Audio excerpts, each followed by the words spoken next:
Se, että olemme tulleet tähän pisteeseen, on vaatinut aamuheräämistä ja verkon laskua ja kokemusta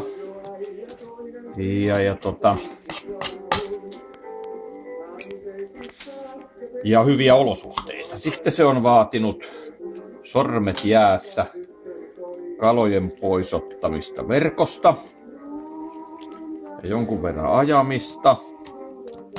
Ja nyt olemme sitten tässä. Ja tässä selkeästi eri koulukuntia. Toiset selkeästi on kaupunkilaiskakaroita ja toiset osaa perata kalaa. Ne, ketkä osaa perata kalaa, niillä on vaan puukko. Ja ne katkaisee siitä sen pään ja ottaa sisälmukset. Ja se on sillä selvästi nämä kaupunkilaiskakarat, kun ne pelkää, että niillä menee sormet. Niillä on tuollaiset nykyaikaiset sakset. Niin niillä ne sitten ensin ne katkoo päitä ja sitten ne heittelee niitä edestakas ja sitten ne milläkin konstilla sit ottaa ne sisälmykset sieltä pois ja sama lopputulos puolta hitaampi. Onko koulutuksella eroa? Sanot, että eri koulukuntaa, mutta... No me voitaisiin nyt pari tuntia sitä pohtia ja sitten jatkaa tätä keskustelua.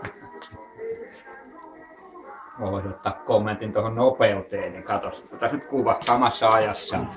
Saksimiehet tossa ja puukkomiehet tossa. Saksimiehet on saanut puolet enempi. Niin, te olette saanut puolet enemmän, mutta on 3 kertaa enemmän, että se on siinä, se just menee.